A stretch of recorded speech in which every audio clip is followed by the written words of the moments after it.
Peuple du Burkina Faso, camarades combattants pour la liberté, pour la paix et l'indépendance réelle.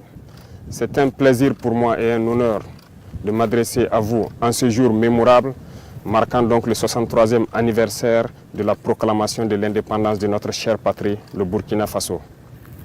Mais avant tout propos, permettez-moi de rendre grâce à Dieu Tout-Puissant qui nous a permis aujourd'hui de pouvoir nous tenir ici et nous adresser à la nation entière. Permettez-moi également de rendre donc un hommage à tous ces combattants qui bravent vents et marées et qui nous permettent de survivre. Permettez-moi de rendre un hommage à tous ceux qui ont perdu la vie dans ce combat. Tous ceux qui sont aujourd'hui sur les lits d'hôpitaux et qui cherchent à recouvrer la santé, nous prions Dieu qu'il leur accorde meilleure santé. Et que ceux, les êtres chers que nous avons perdus, nous prions Dieu également que la terre libre du Burkina Faso leur soit légère. Camarades, permettez-moi une fois de plus de rendre hommage à tous ces fils et filles du Burkina Faso restés à l'arrière, qui ne ménagent aucun effort pour permettre à ceux qui sont au front de pouvoir se battre. Tous ceux qui contribuent à l'effort de guerre, tous ceux qui sont engagés, qui prient jour et nuit pour que la paix puisse revenir au Burkina Faso. J'irai aussi mettre en garde les valets locaux de l'impérialisme qui sont à l'arrière, ici avec nous, à l'intérieur du pays comme à l'extérieur, de changer de fusil d'épaule. Parce qu'il est temps qu'on arrête et qu'on puisse voir dans la même direction et agir pour que le Burkina puisse recouvrer la paix. Nous n'allons plus dérouler le tapis rouge à ces valets locaux parce qu'il y a un temps à toute chose. Il y a de cela plusieurs années, le Burkina Faso connaît sa page la plus sombre de l'histoire. De quoi s'agit-il? Ce terrorisme qui nous est imposé, qui nous endeuille et qui nous empêche de vivre n'est qu'une manifestation violente de l'impérialisme. Ces impérialistes, en plus de piller nos États, en plus de nous spolier, à travers les valeurs locaux qu'ils ont mis à la tête de nos États, États d'ailleurs qu'ils considèrent comme étant leur sous-préfecture, aujourd'hui a atteint son paroxysme en nous envoyant une horde de criminels qui tuent hommes, femmes et enfants. Nous supposons que c'est l'apogée de l'impérialisme et du néocolonialisme. Le vaillant peuple du Burkina Faso va les accompagner dans le déclin. Il y a un an de cela, nous nous sommes offusqués et nous nous sommes révoltés contre la manière de mener cette guerre. Le peuple nous a confié une mission. Nous ne doutons aucunement de notre peuple, de sa vaillance, de sa résilience. Ce peuple qui n'abdique jamais, qui n'abandonne pas, qui fait face à l'adversité. Nous avons décidé, en toute âme et conscience, de prendre la destinée de cette patrie et de mener la guerre. Parce que la guerre pourrait durer si jamais on ne la menait pas. En témoignent ces cellules dormantes qui se sont subitement réveillées lorsque nous avons décidé d'enclencher le combat. Ces derniers jours, vous avez pu remarquer l'intensité de la bataille qui nous reconforte dans notre thèse qu'il y avait plusieurs cellules dormantes qui devraient entretenir cette guerre pendant des décennies et des décennies. En engageant cette bataille, nous avons fait appel aux fils et aux filles de la nation. Nous ne doutions point. Les gens ont répondu présent. Plus que ce que nous estimons, et aujourd'hui encore plus, les gens sont déterminés à s'engager pour la bataille. Nous remercions ce vaillant peuple d'avoir compris ce message. En plus de cela, nous avons souhaité à ce que le peuple finance sa propre guerre. Ce qui a été compris. Aujourd'hui, les gens soutiennent, appuient les forces combattantes comme ils peuvent. Beaucoup de choses sont faites, mais nous allons encore demander encore plus de sacrifices. Merci à ce peuple qui a compris que la seule manière d'y arriver, c'est de faire sa propre guerre une bonne fois pour toutes. En venant donc à la tête de l'État, nous avons trouvé une armée en sous-effectif, mal équipée, mal organisée, peut-être mal entraînée. Il s'agit pour nous, dans un premier temps, de faire appel rapidement aux VDP qui ont répondu et aussi de les équiper, ce qui ne fut pas une tâche facile. Dieu merci, nous y sommes arrivés à équiper tous ceux que nous avons pu recruter. Au sein de l'armée, déjà pour l'année 2023, l'armée de terre a recruté plus de 11 000 hommes. 5 000 autres sont en phase d'être recrutés dans les jours à venir. S'agissant de la réorganisation, très vite nous avons compris qu'il nous fallait des unités organiques. Ce qui a conduit donc à créer, dans un premier temps, 6 bataillons d'intervention rapide. Et ensuite, 6 autres bataillons d'intervention rapide ont rejoint les différents groupements de forces. Aujourd'hui, 7 bataillons d'intervention rapide sont prêts. Certains ont commencé leur déploiement et d'autres vont se poursuivre dans les 2-3 semaines à venir. 5 autres bataillons sont en constitution et en formation pour renforcer les rangs de ces bataillons d'intervention rapide. 2 bataillons d'intervention aéroportée ont été créés. Un est déployé dans la zone de Boromo, l'autre sera déployé dans les jours à venir dans la zone de Koudougou. Du côté des forces de sécurité intérieure aussi, beaucoup d'efforts ont été faits. En ce sens que, pour le cas de la police par exemple, nous avons réorganisé les forces pour les constituer en groupements d'unités d'intervention qui sont aux côtés donc des forces armées pour mener le combat. 12 GOUMI ont été créés dans ce sens et d'autres sont en phase d'être créés. Au sein de la gendarmerie, nous avons renforcé les effectifs par le recrutement d'environ 3 000 auxiliaires. Une première phase est terminée, l'autre est en formation. De même que dans les rangs des eaux et forêts, nous avons spécialisé une bonne partie pour former une unité qui pourra agir dans les forêts, qui est aujourd'hui prête. Et cette unité est en train de s'engager également. Toutes les autres forces de sécurité intérieure ont pu être dotées en équipements tels qu'ils n'en ont jamais connu de leur histoire. Mais ce n'est que le début, parce que nous continuerons à les équiper et à monter en puissance. Du côté de l'armée de l'air, il a fallu à un moment donné revoir donc notre potentiel aérien.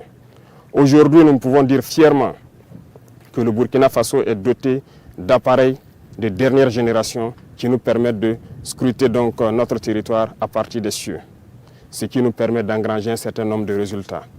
Les terroristes peuvent aujourd'hui se déplacer d'un point A à un point B, peut-être mener des attaques, mais ne repartiront pas sains et saufs parce que nous les suivons, nous les traquons jusque dans leur dernière demeure. Il est encore temps pour ceux-là qui ont été trompés, qui se sont engagés dans cette bataille, de déposer les armes. Parce que viendra un moment où il ne sera plus possible de déposer les armes. Tous ces bataillons qui sont en train de se déployer, du matériel est encore en cours de route dans les 2-3 semaines à venir. Et lorsque tout cela sera réuni et que tous ces bataillons auront rejoint leur emplacement, cette phase de développement de la guerre tant attendue, les choses sérieuses pourront commencer. Je lance encore un appel à ces égarés qu'il est encore temps de déposer les armes. Parce que viendra un moment, on le répète encore, il ne sera plus possible. Le Burkina Faso a décidé de se battre et nous nous battrons jusqu'à la victoire finale. Pour l'équipement, nous avons fait beaucoup d'efforts avec donc la compréhension de ce peuple qui a accepté de se sacrifier. Aujourd'hui, les unités sont équipées et ça continue de s'accroître parce que nous voulons d'une armée professionnelle, une armée qui va défendre le Burkina Faso à l'intérieur de ses frontières, même au-delà, mais pour l'intérêt du peuple burkinabé. Les efforts continuent et nous allons continuer à renforcer les rangs pour que plus jamais ces situations sombres que nous avons connues ne puissent survenir à l'avenir avec nos enfants, nos petits-enfants.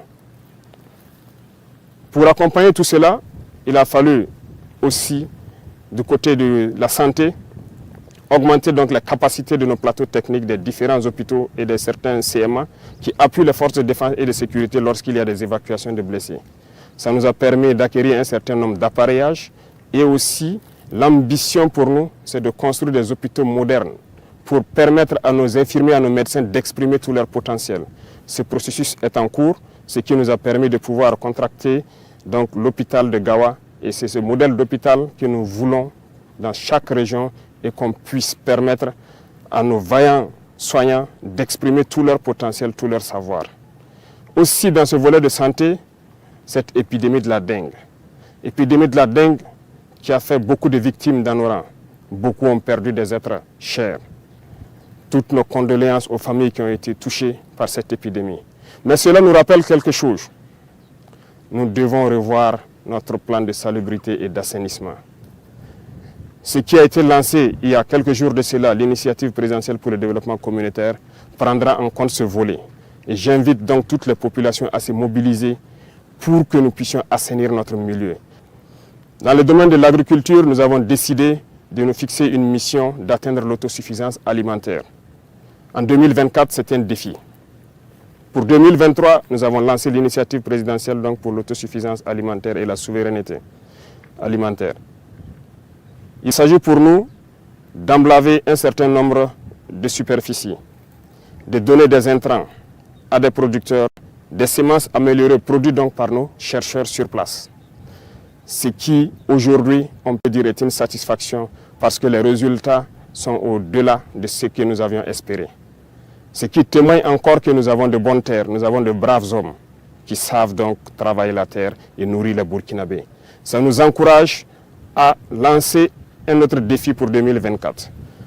Des engins tels que des tracteurs ont été commandés dans le cadre de l'initiative. Les chercheurs ont été renforcés et on continue de les renforcer pour trouver les semences adéquates. Et aussi ce qui nous a conduit à ouvrir l'usine de Coupéla en août dernier pour fabriquer les intrants sur place. L'engrais est produit et pour pouvoir baisser le coût de l'engrais au profit donc de nos producteurs. Dans le même sens, il y a donc l'offensive agricole qui a été lancée par le ministère de l'Agriculture récemment et ça se poursuit dans toutes les régions du Burkina Faso. J'invite donc les populations des différents villages à s'impliquer, à aménager tout ce qui est bas-fond, toutes les terres cultivables. Et nous mettrons tout en œuvre pour les accompagner pour qu'on puisse produire au maximum dans cette saison qui arrive. La contre-saison est également lancée dans les points où il y a des eaux de surface. Et l'accompagnement est fait à travers donc, des semences améliorées produites par nos chercheurs d'un certain nombre de spéculations qui ont déjà été dotées à certains producteurs. On ne pourra pas parler d'agriculture sans parler donc du développement de l'agroalimentaire. Nous sommes en train d'encourager actuellement donc, tous nos importateurs et tous nos opérateurs économiques à se lancer dans la production, dans la transformation. Beaucoup d'usines verront le jour pour que un certain nombre de produits alimentaires soient produits au Burkina, transformés au Burkina et consommés au Burkina Faso. Et pourquoi pas exporter. C'est un défi que nous nous sommes lancés et nous comptons sur cette brave population pour nous accompagner à pouvoir réaliser ces défis. C'est en ce sens que nous pourrons donner beaucoup d'emplois donc, à des jeunes qui sont formés, qui malheureusement n'arrivent pas à exprimer leur talent parce qu'il n'y a pas d'espace qui leur est offert. Dans le même sens, le ministère de la Jeunesse a été instruit de mettre un accent sur la formation professionnelle. Cette mutation est en cours en fédérant donc toutes les écoles et tous les centres de formation professionnelle pour que nous ayons une meilleure vue de la formation donnée et de ce dont nous avons besoin pour le développement de notre chère patrie. Camarades, parlant donc du développement du commerce, et comme vous l'avez suivi la dernière fois, il s'est agi pour nous de faire donc une analyse de notre situation économique. Et à l'issue de cette analyse, nous nous sommes rendus compte qu'il fallait prendre un certain nombre de mesures. Et nous avons dit à compter de janvier, un certain nombre de mesures seront prises. Pas pour mettre la pression ou pour empêcher certains d'exercer leurs fonctions, mais c'est pour le bonheur du Burkina Faso. Il faut que nous créions la richesse, que nous puissions employer nos jeunes. C'est dans ce sens que nous allons développer le commerce interne. Nos commerçants qui quittent les villes vers les campagnes, nous allons encourager à ce que ces produits qui partent vers nos campagnes soient produits au Burkina Faso. Donc, nous invitons tout un chacun à prendre cette donnée et à mûrir les projets nécessaires pour que, en 2024, nous puissions donc atteindre cet objectif-là. Sur le volet donc de la coopération, un bon nombre de partenaires ont refusé de nous accompagner, de nous aider à acquérir le minimum d'équipements. Jusqu'au jour d'aujourd'hui, certains équipements dont nous avons payé des avances auprès de certains pays qui sont favorables à nous les livrer, les licences ont été bloquées par d'autres États impérialistes qui n'ont aucun intérêt à ce que nous puissions évoluer dans notre guerre. Par contre, plusieurs autres États ont accepté d'ouvrir leurs portes. C'est le lieu pour moi donc de les saluer et de les remercier pour leur engagement aux côtés du Burkina Faso dans cette lutte. Ici en Afrique, nous avons jugé nécessaire de nous mettre ensemble, surtout au Sahel. Parce que nous ne pourrons rien faire sans union. Ce qui a mené donc à la création de l'Alliance des États du Sahel. Une alliance de défense a priori, mais qui évoluera vers une alliance économique et bien plus. L'AES est un espace qui est aujourd'hui victime de terrorisme barbare, violent. Mais aujourd'hui, nous avons compris et les peuples ont compris qu'il faille s'unir. Et nous invitons tous les autres Africains, tous ces peuples brimés, à pouvoir s'unir pour faire face à l'adversité. Nous défendrons l'espace de l'AES comme si nous défendons nos propres terres ici. Parce que nous avons décidé de nous unir avec nos pays frères du Mali, du Niger, pour en faire de nos espaces un seul espace. Aller et venir, commercer et défendre, ramener la paix, la prospérité, la sécurité. Parce que nos peuples ont droit au bonheur. L'Eldorado dont nos peuples rêvent, nous pouvons le créer ici. Et nous avons confiance en ce peuple. M'adressant donc aux travailleurs qui ont déjà consenti beaucoup d'efforts pour le Burkina Faso, je vais encore vous demander plus d'efforts en 2024. Il y aura certaines mesures qui seront prises pour encore accentuer sur la contribution à l'effort de guerre. Ça va toucher les travailleurs du public et du privé et aussi les entreprises sur leur intérêt brut. Le taux sera fixé, mais cela doit nous permettre de pouvoir augmenter premièrement la prime de nos vaillants VDP d'au moins 35% et aussi de les assurer une certaine assurance vie, de sorte que lorsqu'ils sont blessés ou lorsqu'ils tombent au champ d'honneur, que la prise en charge soit meilleure que ce que nous connaissons. Donc, il y aura plus de sacrifices qui doivent être consentis à l'endroit donc de ces vaillantes populations qui ont accepté de répondre et qui se battent jour et nuit sur le terrain. C'est le lieu pour moi de les rendre encore hommage pour leur contribution, pour leur accompagnement donc des différentes forces sur le terrain. Merci à vous. Je ne saurais terminer mon propos sans remercier toutes ces forces combattantes qui se battent sur le terrain jour et nuit pour que nous, à l'arrière, nous puissions vaquer à nos occupations. Remercier donc tous ces travailleurs, commerçants, paysans et éleveurs qui se battent aussi et qui contribuent à ce que nous puissions mener cette guerre et libérer nos terres. Vive le Burkina Faso, la patrie ou la mort, nous vaincrons.